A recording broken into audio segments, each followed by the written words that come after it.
Well, good evening. I trust all of you enjoyed dinner and the table conversation. It certainly sounded like it, so we are so delighted that you are here today with us. I'm Keith Poston, the President and Executive Director of the Public School Forum of North Carolina. It is my pleasure to add my welcome to you for coming out tonight for this very special occasion. Now, the first thing I wanted to do, and unfortunately they had to take off, I want to thank and recognize the wonderful and talented students from Carnegie Middle School here in Raleigh.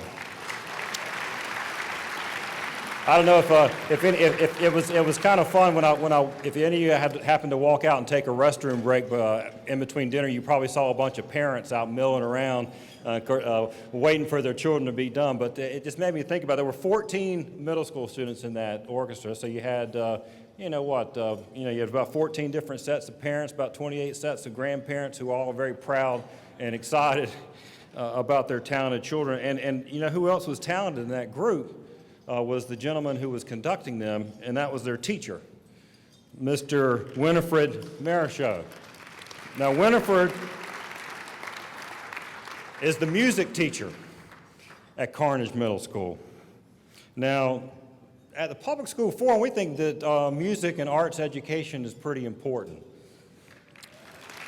which is why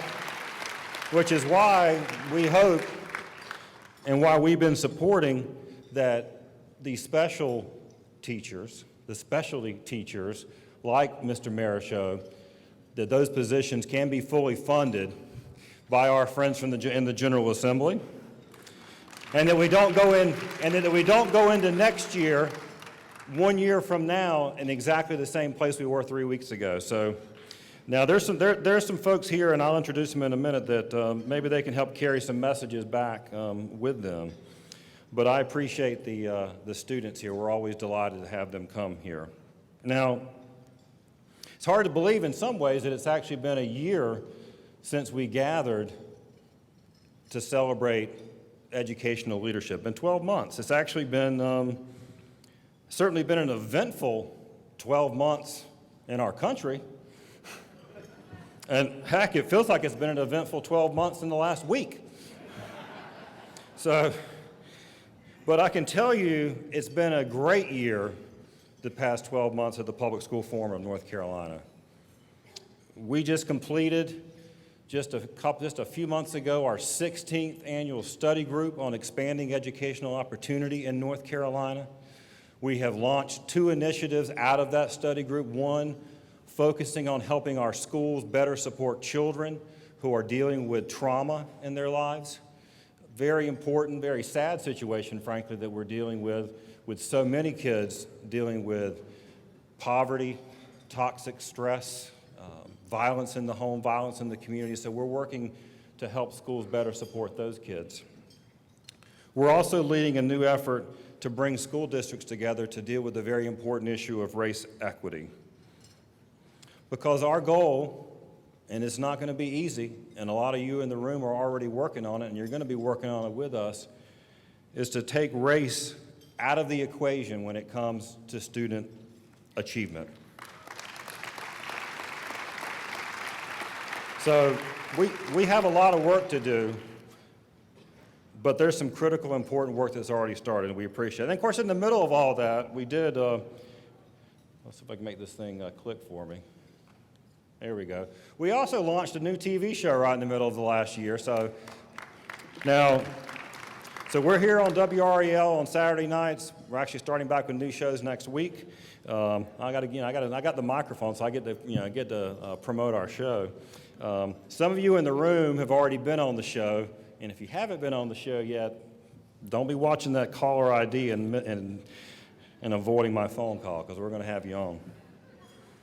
But as Mike Pretty mentioned, we have been recognizing leaders who made a difference in education since 2000 for outstanding contributions to public education in North Carolina. Now, we have some former J. Robinson Award winners here tonight, and I'd like to recognize them. If you would please stand as I call your name. Dr. Pat Ashley. Is Pat here? Pat? former head of the District and School Transformation Division at Department of Public Instruction, Dr. Peggy Smith, Professor of Education at Campbell University. Our own Dr. Sam Houston. Sam will be speaking here in a minute. Sam is the President and CEO of the North Carolina Science, Math, and Technology Education Center. And then over here at our VIP table, my predecessors, John Dorn, and founding executive director of the Public School Forum of North Carolina, and his partner in crime, Joanne Norris, our former executive director of the Public School Forum of North Carolina. So thank you very much for being here. Now, this event would not be possible without the generous support of our sponsors, and I want to thank them now. All right. Our Friends of Education sponsors are the Borough's Welcome Fund, Metametrics, Quintiles, Schwartz & Shaw, UNC Chapel Hill School of Education, and UNC Wilmington's Watson School of Education. Will you please give our Friends of Education sponsors a round of applause. Our media sponsor tonight is Capital Broadcasting Company. Capital Broadcasting not only helped with tonight's event, but of course also helps with our weekly TV show and makes that possible. So thanks to Capital Broadcasting for being such a great partner. Now this year we actually had 33 table sponsors, the most we've ever had for a J. Robinson Gala. So I'm not going to read each and every name, because we have some great speakers that I want you to hear. But we're going to click through the slides right now and show you who we have, their names and logos, and each of the table sponsors. Now, we could not put on an event like this without these sponsors. And one very important thing that these sponsors do is they allow us to seat teachers and other educators at their tables and extend those invitations for free so that we can have our wonderful teachers here. So those of you who know me and get a chance to work with me on a regular basis know how much I love my job at the Public School Forum.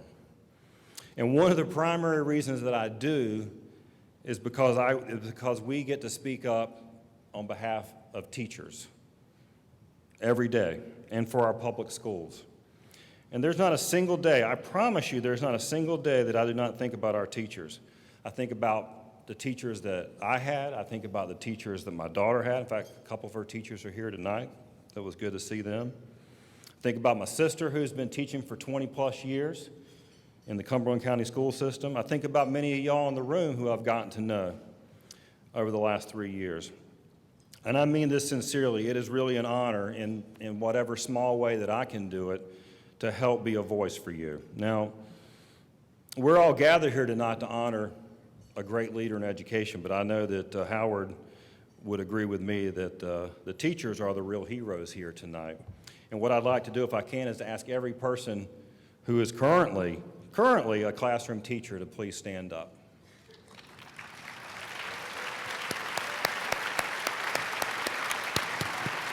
All right, keep standing because I'm gonna have some people join you.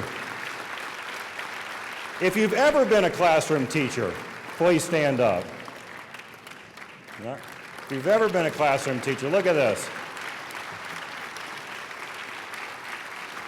Y'all are what makes this state great. Thank you. Thank you. Now, Mike already mentioned we have many members of the Public School Forum's Board of Directors and our forum membership here. We appreciate you being here tonight. We do have several elected officials here, and I want to recognize them. Several members of the North Carolina General Assembly are here. We have Senator, and I'll ask you to stand if you would. Senator Valerie Fushi is here. Senator Mike Woodard. We have Senator Dan Blue here. Senator Blue is going to be speaking here in a few minutes. Representative Greg Meyer. Representative Verla Ensko. Representative Bobby Richardson. Bobby here? Yeah. Representative Billy Richardson. Representative Joe John, and my representative, Representative Cynthia Ball. So if I missed anyone, I apologize. We appreciate you being here so very much. What I'd like to do now is invite to the stage John Dornan. As I mentioned to you, John, in addition to being, of course, the J. Robinson Award recipient last year, John is the founding executive director of the Public School Forum of North Carolina. And you can actually see this great photo of J. Robinson and then a picture of John. Your hair's a little different color, John, than it was. But I asked John to give you a few words, because I think it's important for those of you, and I'm actually one of them that didn't really have the honor of knowing J. Robinson, about why we chose to honor J. Robinson with this award. John?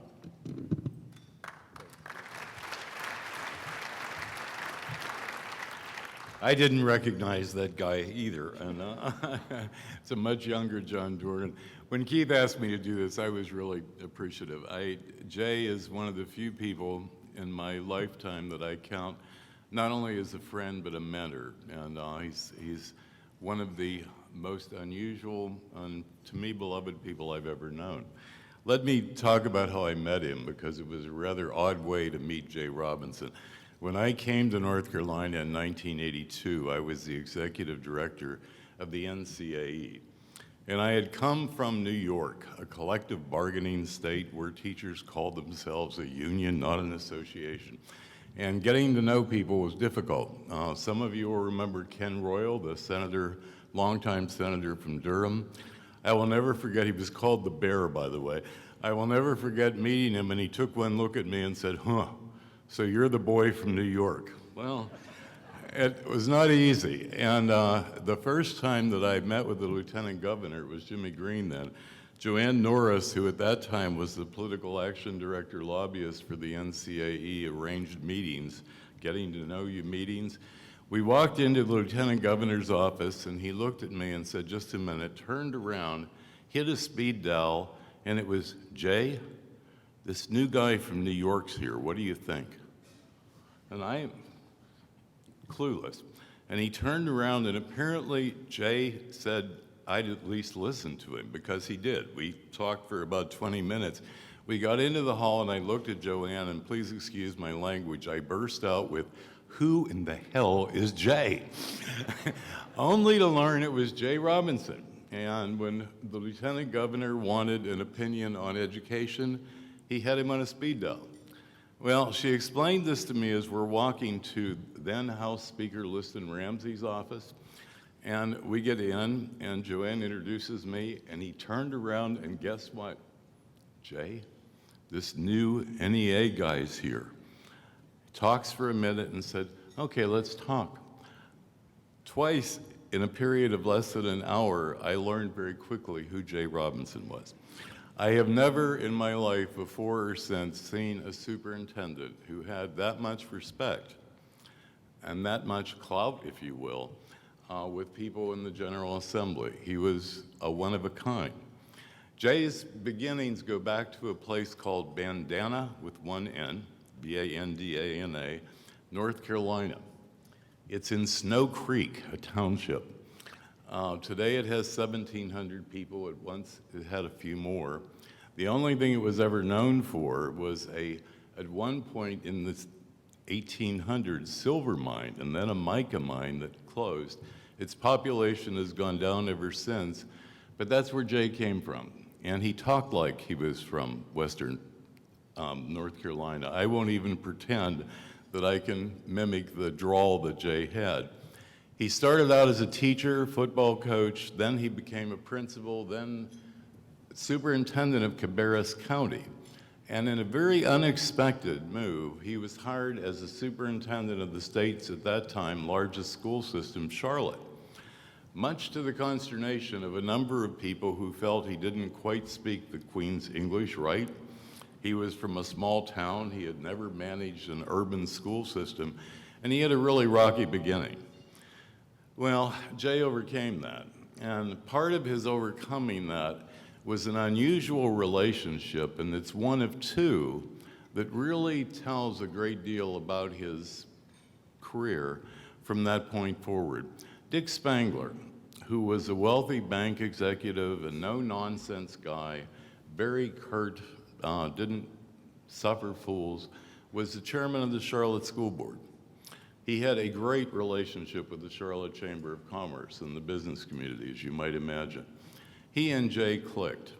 They became a really effective team, and through Spangler, Jay became a real favorite of the business community, not only in Charlotte, but ultimately of North Carolina. Charlotte was put on the map when the two of them worked together. They received national recognition. Jay was Superintendent of the Year and other things. But more to the point, he became in the General Assembly the most positive face of education we could hope for. Jay was in Raleigh a lot. He was a very effective legislator, not just for Charlotte, but for kids in general. And then when he retired, Spangler became first the state board chair, some of you might remember, for a brief period of time. And then he went on to be the president of the UNC system.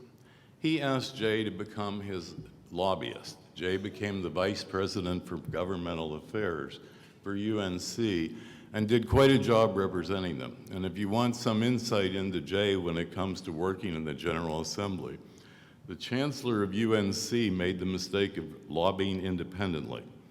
And Jay announced to Spangler that I will not work for you if I'm going to have college presidents running around behind me trying to get their own piece of the pie. Spangler put out an edict, and from that day forward, all of the presidents, including Chapel Hill, stayed home. Jay was the face of UNC for a number of years. He retired and was about to slip into a comfortable retirement, sold his house in Chapel Hill, bought a home in Wrightsville. Driving there one day, he was stopped by the state police, as only Governor Hunt would do. And the state policeman said, "Call Hunt immediately." And it was, "Jay, I want you to head up the State Board of Education." Jay said, "Governor, you could have done it last week. I wouldn't have sold my house." Well, Jay went on to do that. And while he and Governor worked together, they, like Spangler and Jay, were the perfect team. Governor Hunt had the support of the business community, and Jay was someone who really could work across both aisles, unlike what we have today. I think Gene Arnold's here tonight. Gene was the chair of the Ed Committee when Jay was working. They had a great relationship. Some of the biggest pieces of pro-school legislation ever passed were during that period of time, and it was because of Jay and Hunt doing it. Now that's Jay's bio. Let me give you a little of what I think of when I think of Jay. My favorite anecdote, and some of you who know me have heard this before, when Jay was superintendent in Charlotte, just coming in, as I mentioned, he was not welcomed with acclaim. People were a little worried about a small school superintendent from nowhere in western North Carolina. The year Jay came, the test scores had been renormed, standardized test scores, and Charlotte scores, like scores across the state, plummeted, which usually happens in that time. Well, Jay had been there 6 months, and the local TV station had just gotten their first broadcast live camera, straight from the interview to the station. And they called Jay and said, "You've been here 6 months. Have you and your staff figured out what happened to the test scores?" And Jay said, "I've said all I'm going to say about this. I'm not talking." And he said, "Well, we're going on tonight, and we'll say the superintendent had no comment." Jay said, "Okay. Bring that camera of yours over here. We'll do an interview in an hour." They were there. And the reporter beaming is broadcasting live to the station, and it's, "Dr. Robinson, you've been here 6 months. What happened to the test scores?" Jay looked squarely in the camera and said, "The young'uns just put down the wrong damn answers." I think that may be the most honest explanation of declining test scores that's ever been. But it also gives you an insight into Jay. He was a straight talker. He also had a sense of humor. He usually had a twinkle in his eye. Jay was quite a guy. Let me go quickly to Jay in the forum. When the forum started, the person who dreamed it up, Jerry Hancock, who I think is a table sponsor tonight, and the executive director of the Z. Smith Reynolds Foundation, teamed up on how could they get an organization like this going. And the first person they reached out to in the educational community was not the School Board Association or ASA or NCAE, it was Jay Robinson. And Jay immediately saw the potential for a group like the Forum in terms of making positive change and became a real partner with them in first bringing in the business community. Jay's contacts helped immeasurably with that. And some of the biggest at that time and most important CEOs in the state agreed to be part of the founding of the Forum. Then they went to legislative leaders. Dan Blue was one of the first ones they went to, but people like Tony Rand and Lieutenant Governor Jordan and others. And last but not least, they came back to the educational community. Now, a lot of you know that I was with NCA at the time and thought this was a terrible idea. The last thing I wanted was a business-supported group running around in the General Assembly for education. And suffice it to say, the train was on the track. The combination of Jay and the people that were supporting it got the Forum off to an unbelievable start. We opened our doors in January of 1982, and by June of that year, the Fellows Program passed. A lot of people claim credit for teaching fellows. It was all Jay Robinson. Something about Jay that people don't appreciate is he believed in teachers and principals. When he was with UNC administration, he helped create the Principals Executive Program. When he was at the Forum, he came up with the idea for the fellows, and at the time it was outrageous. 400 $5,000 scholarships. In 1982, 5,000 more than paid for full room, board, and tuition at Chapel Hill. And Jay was intent. He sold it. Later, some of you will remember we had a salary freeze back then, I think it was 3 years. Jay and Marvin Ward, a senator from Winston-Salem, co-chaired a committee that met, I think, 14 times to figure out how to unscramble the freeze. It was one of the most expensive salary propositions in the history of North Carolina, and Jay sold it. He was an unbelievable supporter of the Forum. But bringing all of this to a close, instead of just telling anecdotes about Jay, and there are millions of them, I think there are a handful of people in the room, Dan Blue, the honoree that's winning the award tonight, Gene Arnold over in the corner who worked with him. Jay was a remarkable person. He was dedicated to one thing, and that was to the young'uns who put down the wrong damn answers. And he devoted a long and distinguished career to them, and I think this award could not be named for anyone better in North Carolina.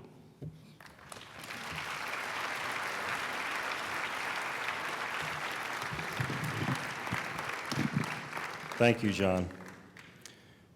Now we have a few speakers that are going to give some tributes, but the first one we actually have a video.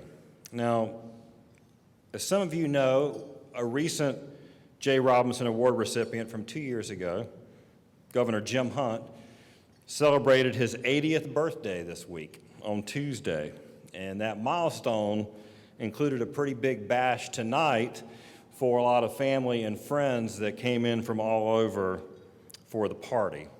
So unfortunately, he is unable to attend here tonight in person, which he was very upset about, but he did want to record a message for Howard, and we're going to play that now.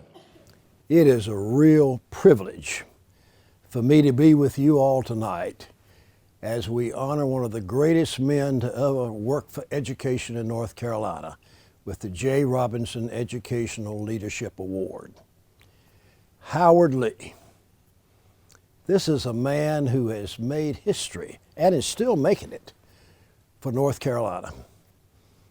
I am so proud of this man. I am so fortunate to be his friend and his partner.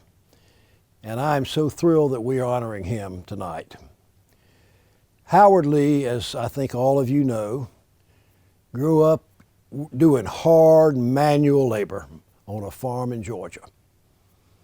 And he did a lot of things to educate and prepare himself. And then we were fortunate to have him come to North Carolina. He was encouraged to do that, I'm told, by a great hero of mine, Frank Porter Graham. And he came here, and he worked at Duke University, and he taught at Carolina. And he started giving leadership, and people saw what he was doing, what he was like. He was elected mayor of Chapel Hill, a historic election. And when I was first governor, as a matter of fact, when I was lieutenant governor, I spotted Howard Lee, and I saw the great potential in him. I saw the great things he was doing. I saw his character. I saw his bravery. And I knew this is a man I wanted to work hand in hand with for North Carolina. When I was elected governor, I asked him to join my cabinet. He was the first African American in North Carolina history to be a member of a governor's cabinet. He was the Secretary of Natural Resources and Community Development. He did a great job there. And then later on, as we worked so hard for education, Howard Lee was the man who stood up and stood out. Howard was elected to the state senate, served there for 13 years. He has done everything you can do in the legislature to improve public schools and to help children. It was a great joy to work with him. He was my real partner. All the things that we did, some of which I get some credit for, but I always did them with Howard Lee, as all of you did. Howard Lee was a great supporter of early childhood, for example. Great supporter for Smart Start and helping every child get a good start. He understands how education begins. Then Howard was such a great supporter. As we said, we've got to have high standards for our children. We want to have real accountability. We want to make sure they're learning. We want to measure that and make sure that's happening. Howard Lee was the man who said teaching is the main thing. We've got to have the great teachers. We want to have the best we can have in North Carolina. And he supported us in every way. National board certification for teachers, raising pay, all the things we've done to prepare teachers and to give them a chance to be their best and help our children be their best. So tonight I want to thank Howard Lee for all that he has done. And I want you all to know, as you will from the speakers here tonight, how much he has done. Howard Lee is a big man, and he is bigger in terms of character and caring and helping than he is in size.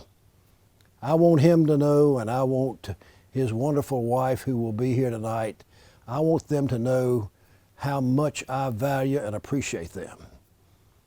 I think Howard Lee is perhaps the biggest and most important leader in education this state has ever had. A lot of times people want to say that about governors. I'd say it about Howard Lee. I'm proud of him. I'm thankful for him. I know Lil's been a big part of it. Proud of her too. And I want you all to know that tonight we honor one of the great leaders, not only in North Carolina, but in America. And I've known him all over this country for years. Howard Lee receives this award. We are proud of him. We are thankful for him. And because of him and his continued leadership going forward now, we're going to make North Carolina the best state in America in education, and it is largely due to his leadership. Thank you, Howard.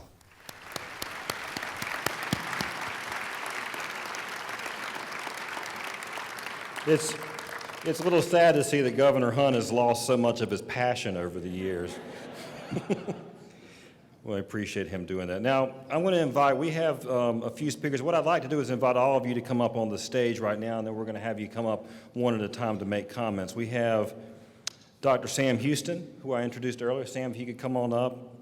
Dr. Takesha Mitchell, from the principal at Lowe's Grove Middle School in Durham. Senator Dan Blue, if you could come on up to the stage. And Mrs. Lillian Lee, if you could also come up to the stage. Now, as they make their way up, I have to share you a quick aside. When we put these programs together, we select people to speak, sometimes based on what we know. Sometimes it's based on whoever nominated the recipient that year. We'll ask about that. And we also, of course, ask our honoree if there's anyone special that they'd want to make sure we include for remarks. When I called Howard and asked him who he would like to speak for him, he immediately said, well, my wife Lillian, of course, which I thought was special.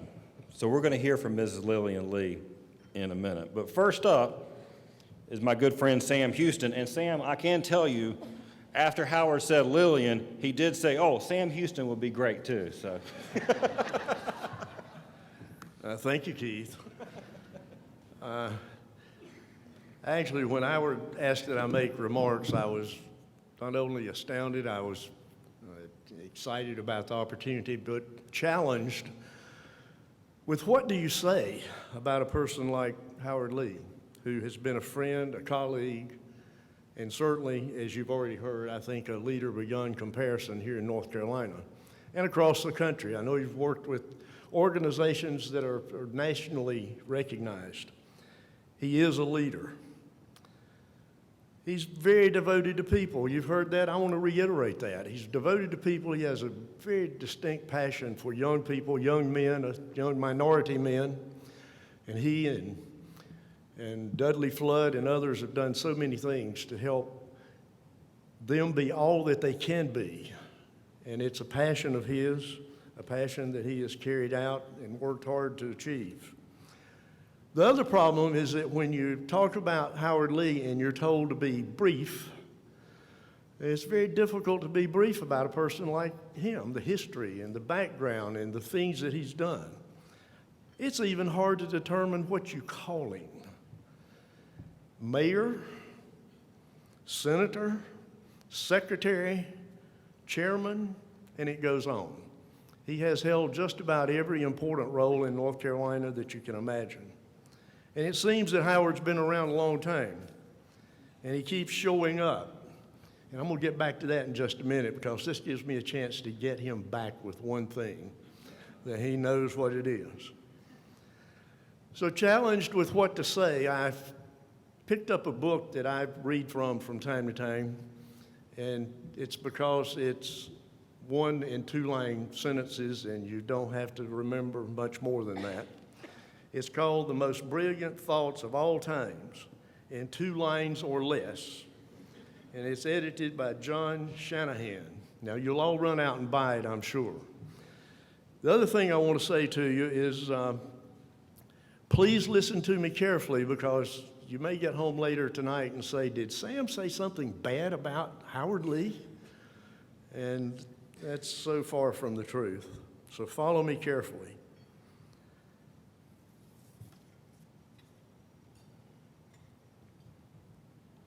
Here we go. It has been said, we tend to believe those we do not know because they have never deceived us. Howard Lee would never deceive you in a heartbeat. If Howard Lee tells you something that he's going to do for you, with you, or about public education, you can go to the bank with it. That is a quality that you don't find everywhere. Howard, we appreciate you for that. It has been said, rudeness is a weak man's imitation of strength. Howard doesn't know how to be rude. I've seen him when I thought he smiled and I would have slapped the guy. He doesn't have that quality. He has only courteousness, kindness, and a caring way of doing things, and always smiling. It has been said that everybody wants to be somebody, no one wants to grow. He never ceases to learn. I know that because he comes to my office frequently and asks me questions, and I make up answers, and he feels good about it.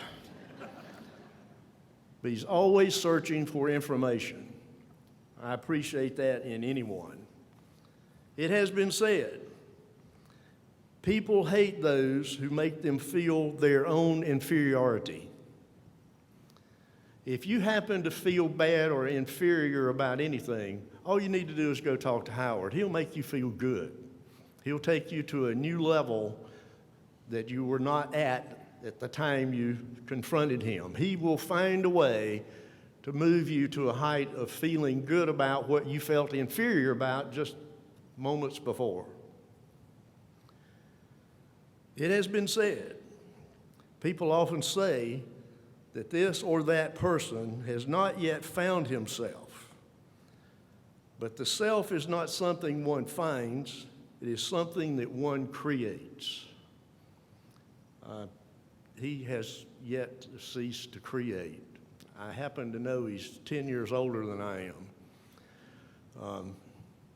I hope 10 years from now I'm still working to create this thing as he continues to create himself.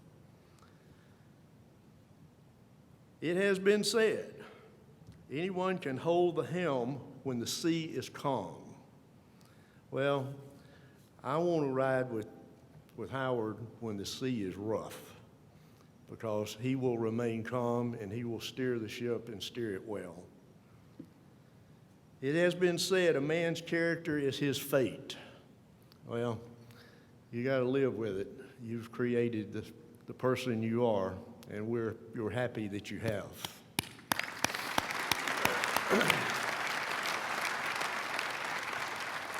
Now, a number of years ago, Howard asked me to chair a Blue Ribbon Study Commission for the State Board of Education. And we did our work. And then in a nice reception in the afternoon, he presented me with a plaque. And he said something to this effect: Dr. Sam Houston is like a roach. He never goes away. He's always coming back. Well, Howard, it's my turn now. You are like a roach, and we hope you'll stay around a long time, buddy. One last thing, the Borough's Welcome Fund, we have enjoyed having given office space to Howard for the last couple of years, I suppose. That doesn't happen at the Borough's Welcome Fund, so don't come running out there asking for an office. You have to be as special as Howard for that to happen. And don't come asking for thousands of dollars in donation, because that only happens when it's Howard Lee. On behalf of Howard Lee, the Borough's Welcome Fund is going to make a donation of $3,000 of his choosing to Lowe's Grove School in Durham, North Carolina. Howard, we appreciate you.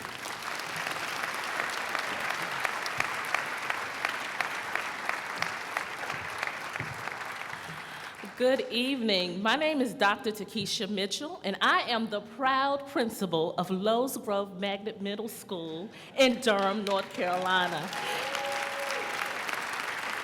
And I am so excited that he chose to provide Lowe's Grove students with this opportunity. Many of the experiences that you all heard tonight, unfortunately, I am too young to remember or know about.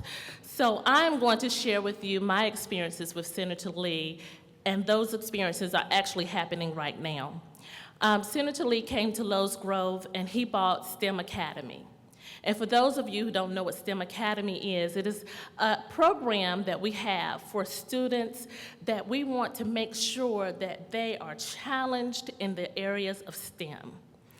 When he first bought it, I had a teacher who was so overjoyed, I thought she would never leave my office.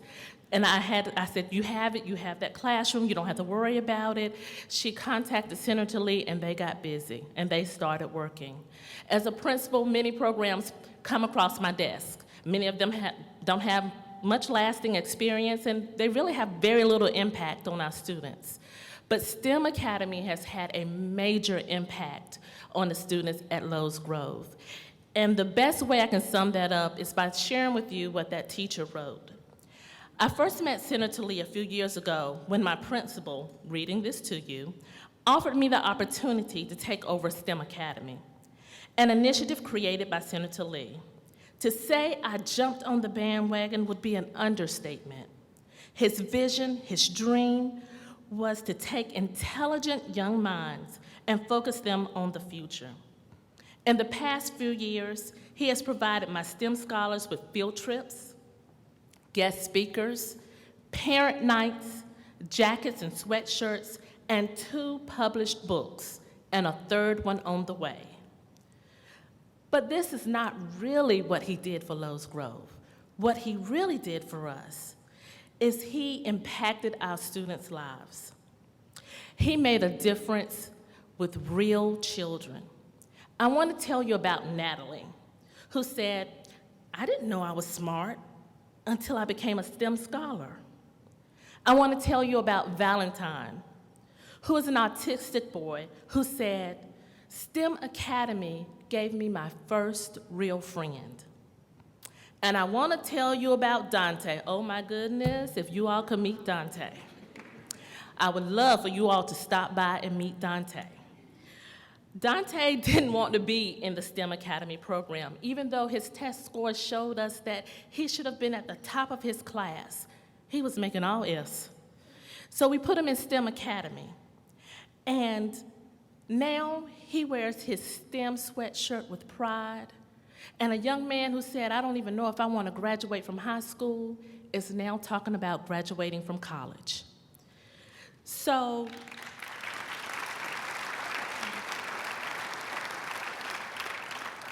Senator Lee has touched many lives at Lowe's Grove, and his vision will continue to touch many lives. Thank you, Senator Lee, for changing lives in the only way that you know how, with passion, positivity, and patience. And Lowe's Grove is one of the luckiest schools, and I thank you so very much. Thank you.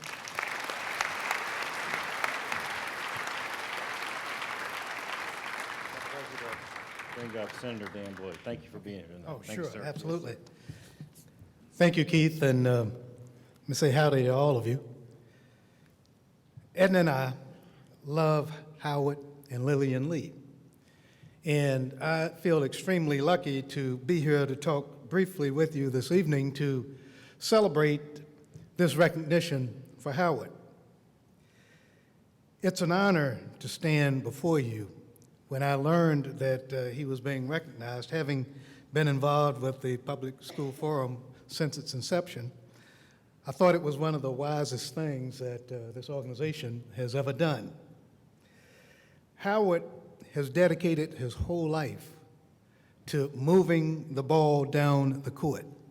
We've talked about him this evening in education. You heard Jim Hunt's comments, but he's spent his life breaking all kinds of barriers, not only in his own education, but barriers for other people.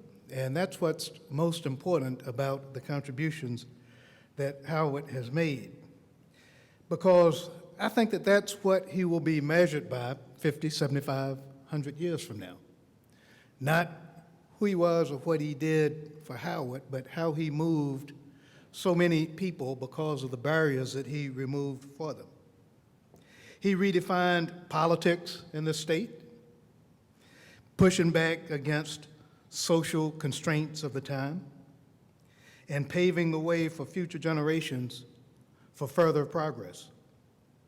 Public School Forum says its mission is, and I believe, to increase educational opportunities for the children of this great state schools.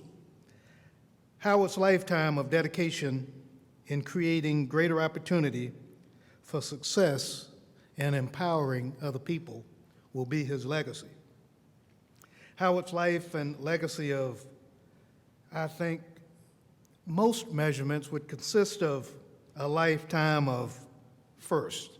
Jim Hunt told you a lot of them in his presentation.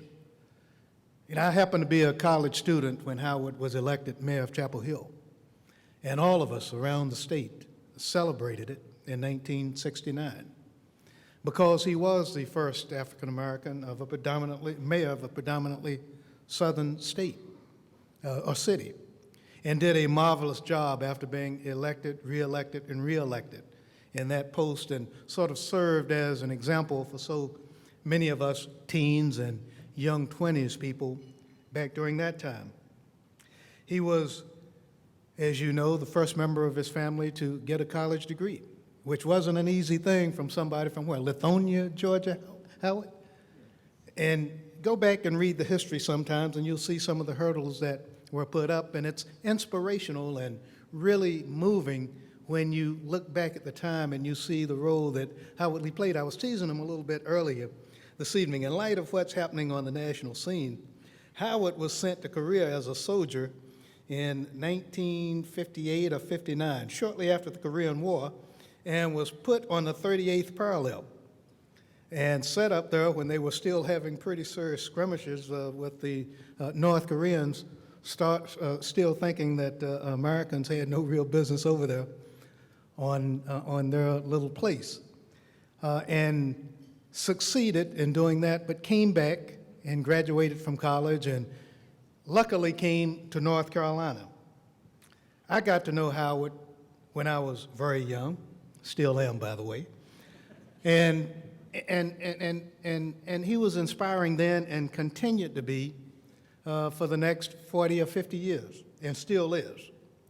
When you think about Howard and his tenacity and his determination, I know because I heard the conversation, some folk called him arrogant.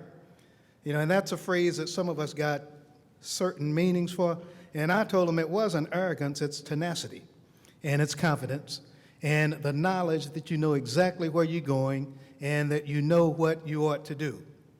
Each of you in this audience this evening know Howard in some capacity and know that that's absolutely right. He is as far from arrogant as anyone you will ever meet, but he's confident and he's tenacious, and he will do whatever is necessary to ensure that the kids of the state have the opportunity to achieve.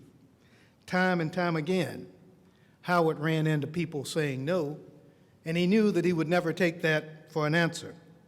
Time and time again, he refused to take that for an answer, and as a result, he became the champion in two areas that we're all familiar with. He became a champion even in a predominantly white city as mayor of Chapel Hill, of civil rights in the era, and a champion of education, because he knew the liberating influence of both of those things, and he knew that that ultimately is how you moved society forward.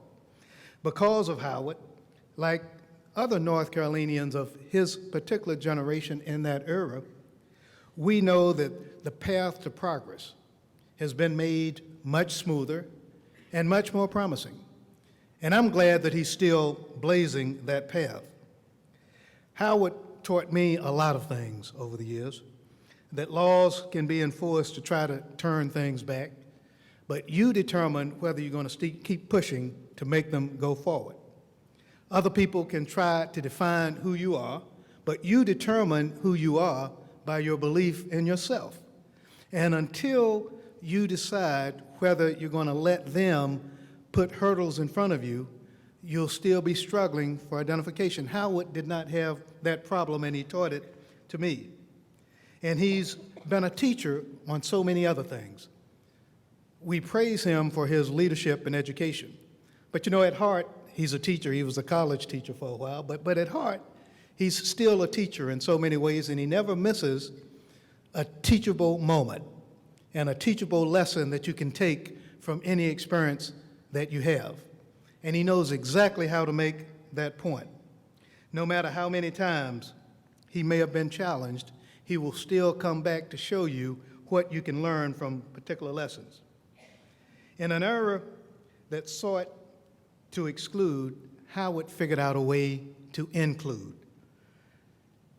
You know, I mentioned some of the political stuff. I remember again as a student when Howard ran for the United States Congress in 1972.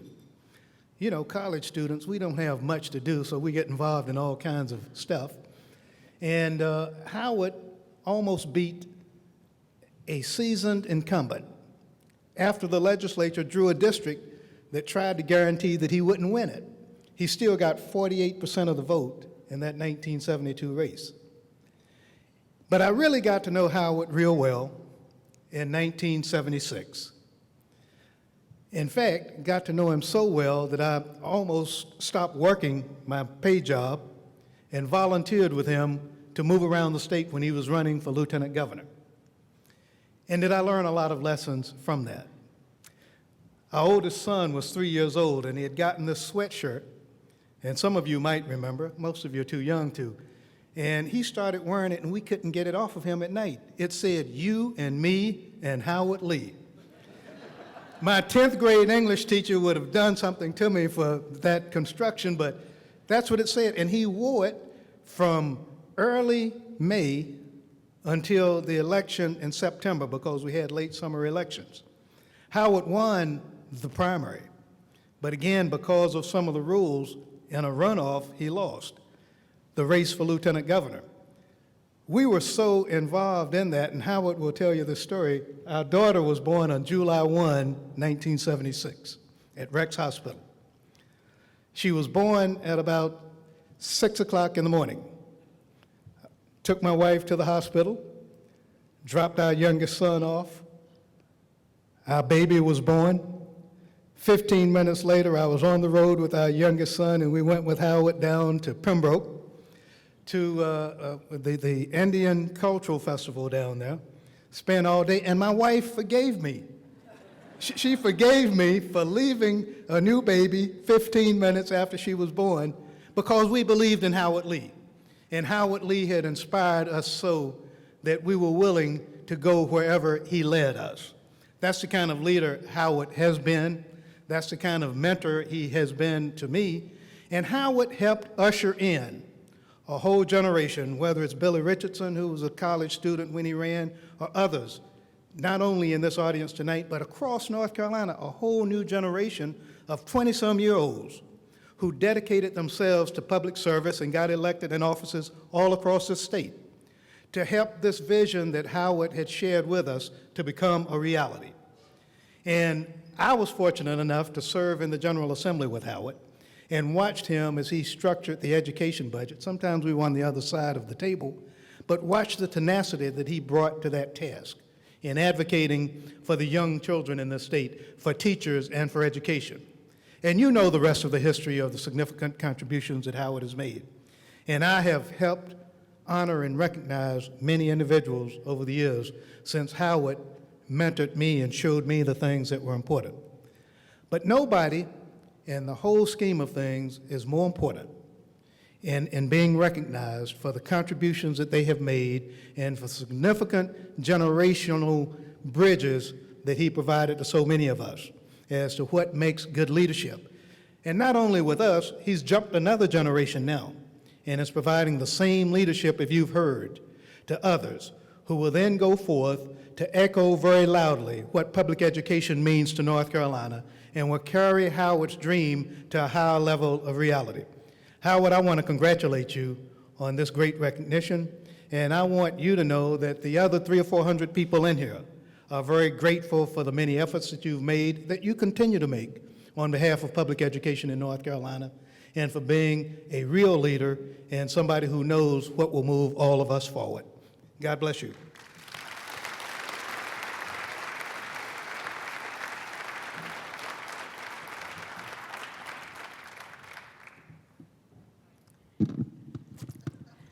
That's my sister from Savannah, Georgia, who's the youngest of 11 of us, who thinks she can tell me what to do. She just said, pull the mic down, as if I'm not smart enough to know I'm not as tall as the rest of her. I've heard so many wonderful things said about Howard tonight, but don't forget the recycling bin goes out soon.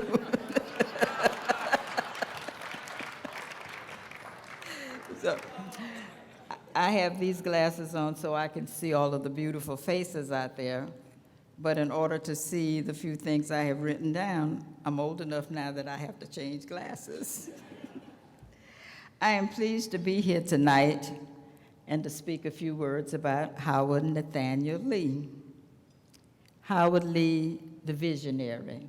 And I heard the word vision a number of times tonight, not knowing that that word would be used throughout this evening and talking about him. Howard's dad often called him Sonny. And yes, Howard worked hard and grew up on a farm. And Big Daddy said, you know, Sonny tried to stay in school because he did not want to work at the light plant or the rock quarry, where so many people in the small town of Lithonia worked. and that was how they made a living. His vision was to leave that small town for a better life. His dedication and his direction took him to Savannah, Georgia, and to Chapel Hill. After graduating from the School of Social Work, his vision widened. Little did he dream that he would be offered a job at Duke University. And that was not enough. No, that was not enough. He wanted more, he saw more, and he was looking for more. And after our family endured some unimaginable things in Chapel Hill, he decided to zero in on politics. Well, that was certainly not my vision, it was his. And because it was his vision and he felt so passionate about it, I said, well, just let me go along for the ride and maybe I'll enjoy it. And it has been a good ride for Howard. You know the story. After he was elected mayor, he wanted to make life better for all Chapel Hillians. And what did he envision? One, the first ever mayor's office in the city of Chapel Hill. Two, public housing that gave some citizens the opportunity to live in decent housing. Three, paved roads in the North Side neighborhood, and our Senator Valerie, for she's here tonight, and she can certainly attest to that because she grew up in the North Side neighborhood. And four, a public transit system. And there was a great deal of opposition to that. People who said, we don't need buses in Chapel Hill. We don't want buses in Chapel Hill. Well, if you live in Chapel Hill or you've had the occasion to come to Chapel Hill for a football game or a basketball game or any other event, imagine Chapel Hill without buses. It's a nightmare as it is, but you can imagine what it'd be like without it. The good thing is, in Chapel Hill, the buses are free. So if you are a citizen or student, you get on a bus and you take your seat. Nobody's asking you for any money, or any tokens, any fares, or anything. And don't think he did all of this on his own. Many of you in this room supported Howard. We have friends, family members, and we consider all of you here friends. Two of my sisters came up today from Savannah, Georgia. That's how much they care about their brother-in-law. And our minister and Howard's first campaign manager, chairman, oh, he's probably going to name these people, so sorry, Howard, I got ahead of the game. And when I say he did not do all of this on his own, he had a lot of friends and a lot of support. And I want you to know, I was not the woman behind Howard Lee. I was the woman beside Howard Lee.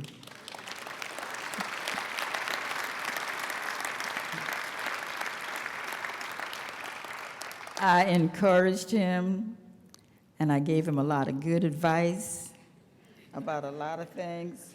And yes, when necessary, I did a little nagging, and sometimes I still do. He continues to be blessed with health and energy to continue to see the vision and to work to make these visions realities. The Lee Institute is his latest, and you heard from the principal at Lowe's Grove how much he means to the students there and to that program. So what next? I don't know. I don't know if he really knows. But I do know he will give his all to whatever it is. So thanks, son, brother, husband, dad, granddad, public servant, and friend for all you do. Congratulations on this award. It has made me, your family, and your friends very proud. Congratulations, Senator Lee. Howard.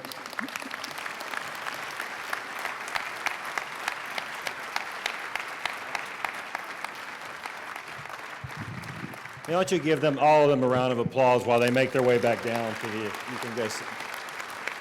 Thank you all very much.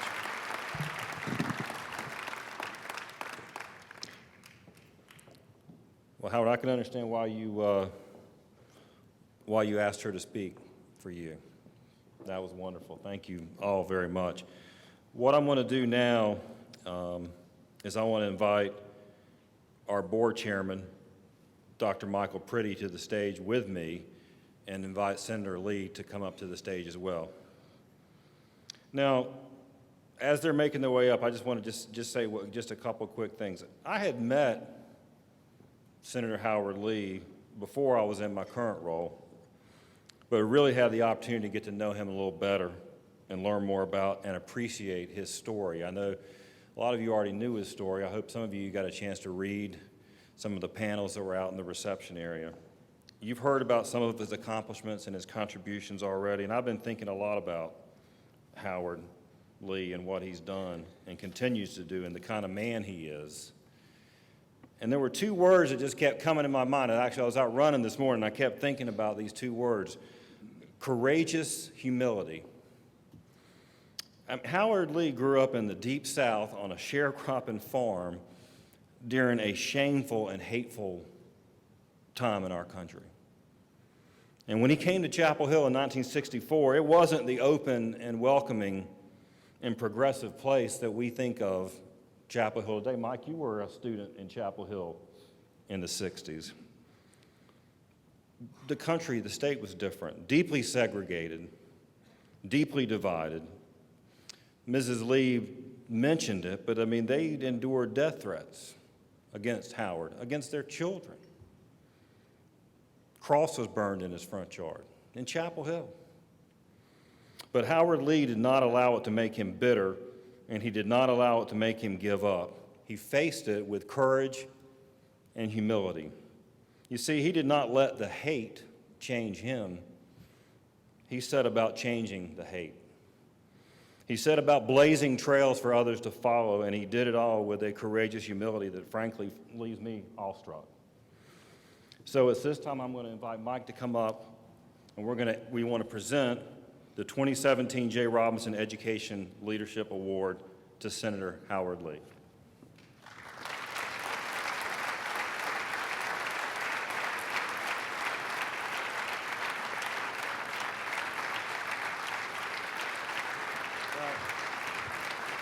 There you go. Yes, please. We have a presentation award. It's a vase from North Carolina potter Ben Owen. There's a marker to go with it.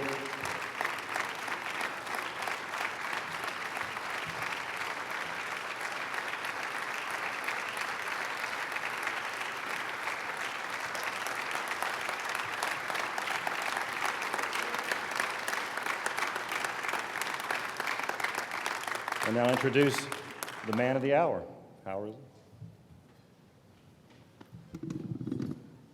After consulting with my wife and after such a wonderful set of presentations, I graciously accept this award and hope I can earn the privilege of continuing to be honored by this evening. Thank you all for being here.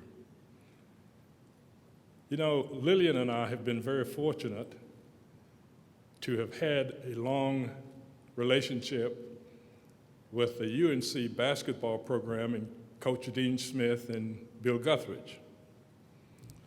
But we always had this fear that when Dean Smith left and Bill Guthridge left, the basketball program at Chapel Hill might not continue to enjoy the level of strength. But Roy Williams came along and has taken the basketball program to an even higher level, mainly because Dean Smith had left such a solid foundation on which to build. I was not around when the Public School Forum was started and did not affiliate with the forum until the 90s. As a matter of fact, I'm turning my papers over, have continued the process of turning my papers over to the Southern Collection at UNC Chapel Hill. And I've been going through a lot of folders, and one folder I picked up consisted of the letters written by Senator Bass Knight appointing me to the Forum Board. But some of us always thought that when John and Joanne left, the Forum might not continue to be the wonderful, strong, innovative organization we had come to appreciate. But then Keith Poston comes along. And Keith is the right man for the right time, for the right organization, and has taken the Forum, built on the foundation left by John and Joanne, to an even higher level. As I stand here and think of the future of the Forum, I am convinced that many of our brighter days are still ahead. There is no question, based on the current environment, we need the public school forum worse than we have ever needed it in North Carolina.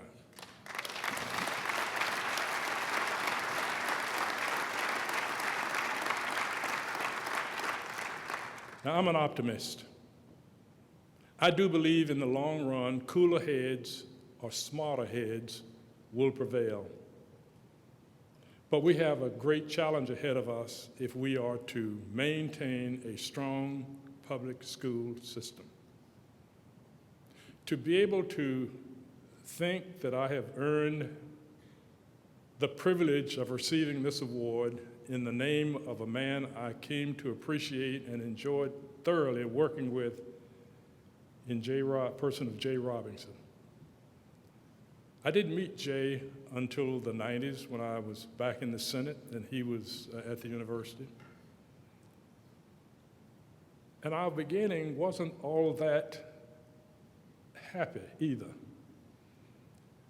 Dennis Winter, senator from Asheville, had come to me and said, you know, we really ought to change the name of the University of North Carolina at Chapel Hill to the University of North Carolina, because it is the university.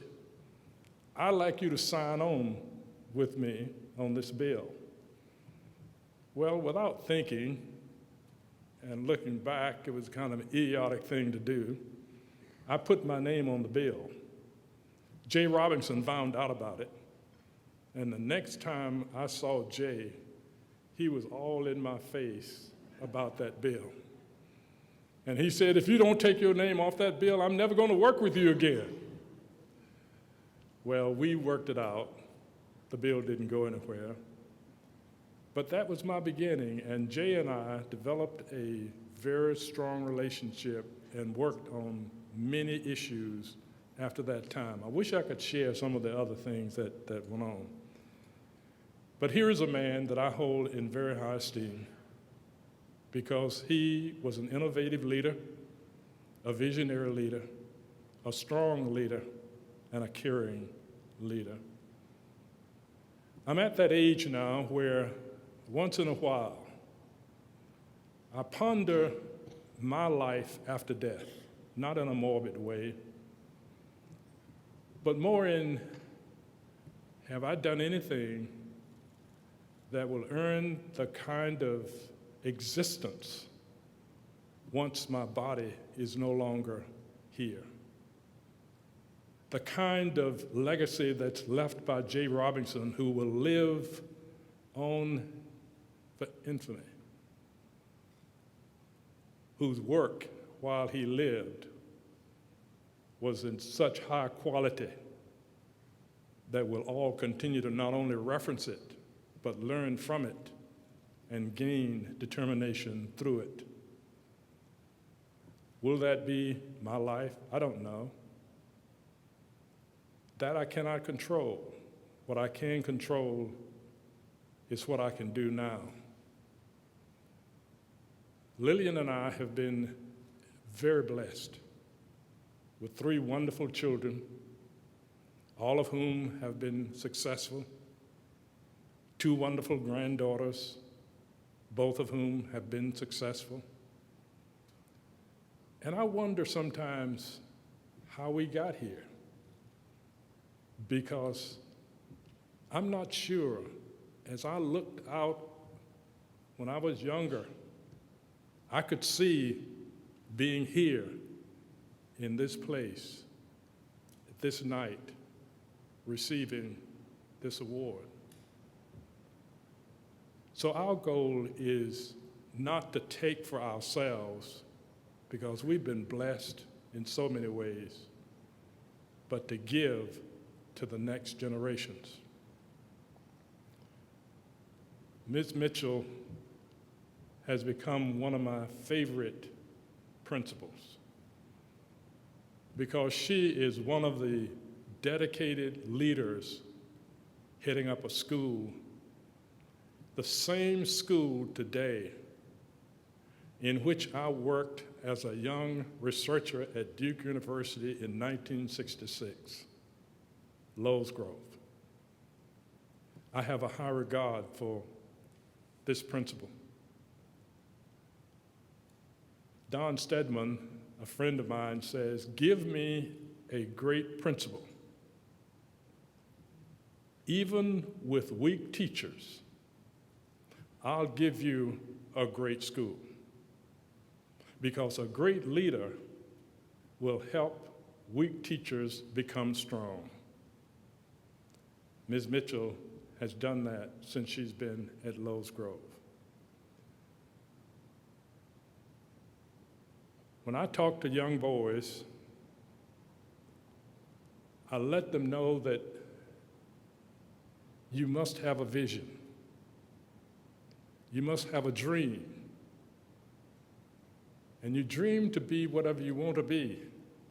And I share with them that that's how I survived growing up in the South. Reality, if I had faced it alone, would have destroyed me. But my dreams kept me believing that just over the hill, there is a greater opportunity. I just have to keep going for it. And so one day, a young boy walked up to me and said, "Senator Lee, how did you become the man you are today? And how does a man like you become a man like you?" And I sat him down and we talked about hard work. And he said, "Yeah, but you didn't grow up poor." And I shared with him that I did grow up poor, that there were many Christmases when we didn't have anything, like I'm sure many of you can relate to here. He said, "But you never failed." And I shared with him, I have failed. That's after 3 years in college trying to become a doctor, I was kicked out because my grades weren't good enough. But I did go to another college and I talked my way in, and that's when I knew I would be a politician.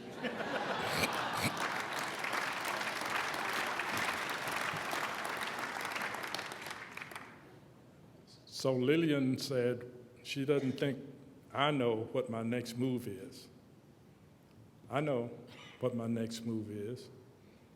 It is to keep working with principals like Ms. Mitchell. It is to now focus in on elementary schools, because I found another principal by the name of Matthew Hunt, who is principal who has been transferred from a high school to an elementary school in Durham called Merrick Moore Elementary School.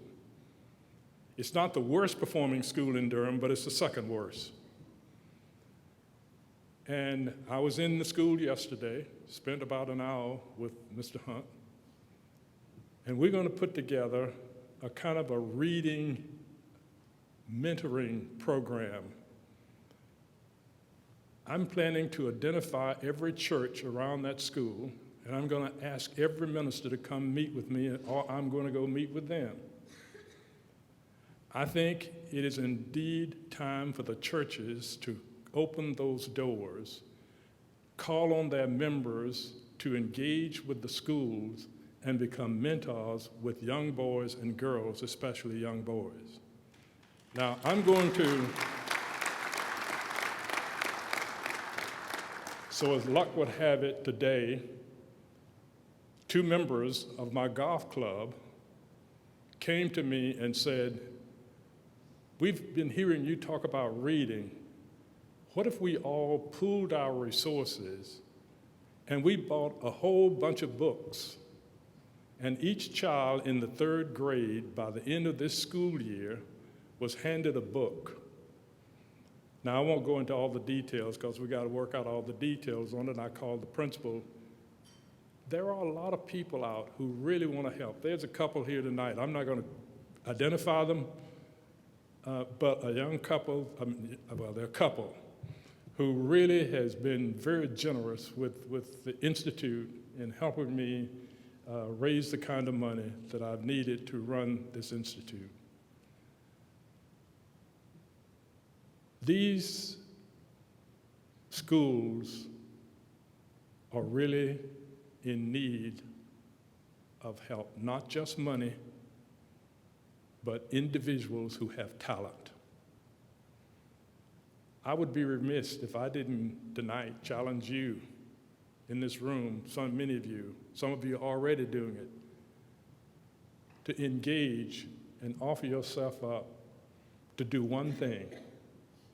Go to the school, offer to adopt one child, go read with that child one day, a week, or a month, or whatever you can afford. It could make all the difference in the world. Now, Keith told me that I could make an acceptance speech, but not a speech. So I'm going to end by saying this. There is one group that really concerns me, and I've got to find a way to make a difference in their lives. And that's black boys.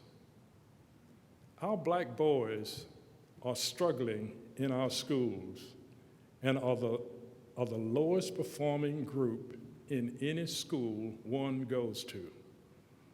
It makes people uncomfortable when I tell the truth, but that is indeed a fact. But let me say something to you. These are some of the brightest boys I have ever met. They can learn, but you know what they're missing are relationships. I have mothers come to me constantly saying, "Can you find a male who will come and be a friend to my son so he'll have the relationship with a man?" I don't think we could restrict it on ethnicity. I don't care whether the mentor is white, black, Asian, Indian. I think it's important to have a relationship. And so from this point on, for whatever time I have left, to earn the privilege of being given this recognition tonight, I will continue to work in middle schools, raising as much money as I can. I will continue to start up programs at elementary schools because I think if I find the right principal, I can do it. I will do everything I can to motivate churches to become more engaged in education in communities and in schools. And I will focus on trying to find ways to get the boys in high school to understand that their future is not likely to be on the football field or on a basketball court. Their future has to be based on academic attainment. And I know it can be done, it is being done, and with the right principles, we'll continue to do it. Keith, Mr. Chairman, and all of you who have shown up here tonight, do me the honor of making me continue to understand that there's valuable work that we can continue to do. There is still so much to be done, and I'm so happy that I've been blessed with the health and the strength to be able to continue to do it. Thank you so much.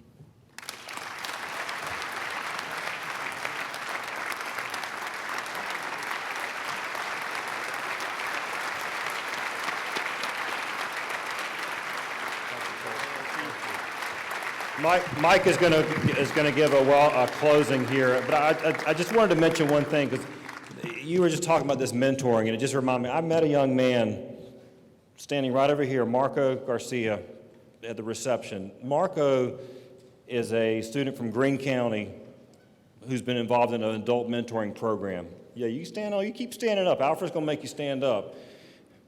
The kind of work that you're talking about has made a difference in this young man's life, who's going to be going to East Carolina to become a math teacher. And I think that, I certainly heard your call tonight, and I appreciate it. So with that, Mike, I'm going to let you close us out.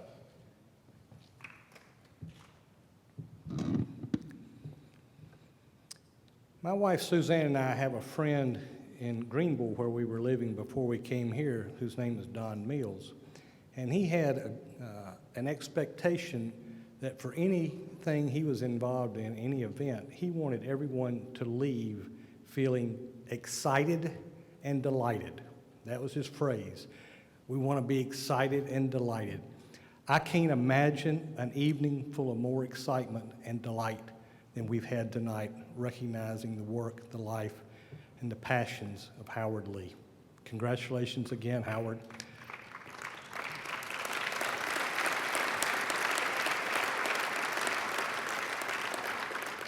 And again, thank you to each one of you who chose to come here and be with us tonight and help celebrate. Godspeed, safe travel. We'll see you tomorrow, next week, or next year at this event. Good evening.